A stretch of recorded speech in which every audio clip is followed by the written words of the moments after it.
Simple, great. Mr. Speaker, my question is for the Minister of Finance. Minister, my question is simple. Craft brewers and wineries are taxed through a graduated per-litre tax rate, which allows lower taxes for smaller producers. Craft distillers, on the other hand, are penalized by much higher rates of taxation. In fact, their tax rate is 10 times the rate that the wine industry enjoys for sales at its own on-site vineyard shops. Minister, why are craft distillers not taxed the same as craft brewers and wineries in our province? Minister of Finance. Well, thank you, Mr. Speaker, and I appreciate the question. And the member may know that we have been in deliberations with the craft distillers over some time. They recognize that we've increased their margins from 39% to 45% as we proceed forward with the changes we made in the recent fall economic statement, and we are continuing to do even more.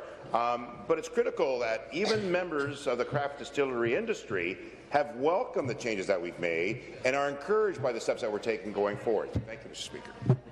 Supplementary. Minister, I don't know who you're listening to because we've all had meetings with craft distillers across the province. Steve Clark, member for Leeds Grenville, is meeting with the association on behalf of our caucus regularly, and they're very disappointed with your new tax rules. Beattie Distilleries in my own riding as a potato vodka distillery.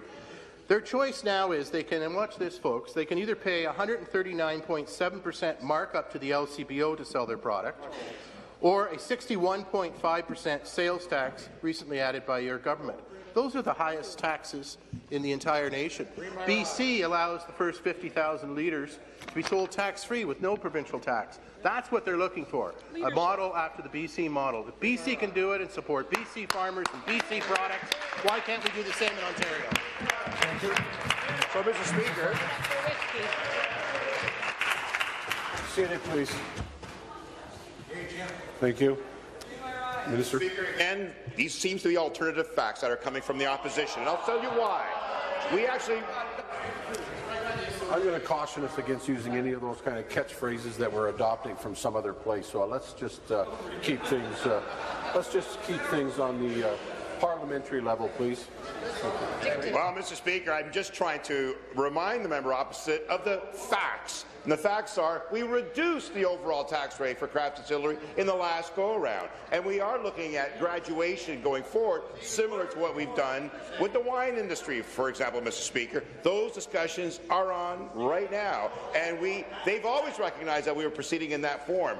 And we also recognize that the grain industry and the agri-food business are reliant on spirits as well. And that impact on our economy is tremendous. That's why we're working closely with the industry. Furthermore, the craft distillers who got involved were involved under an old tax regime that was higher, which they were recognized to be the case. We've made it better, and we know we can do more. That's exactly what we're doing, Mr. Speaker. Thank you. Supplementary. A new question, the member from Hampton Mountain. Thank you, Speaker. My question is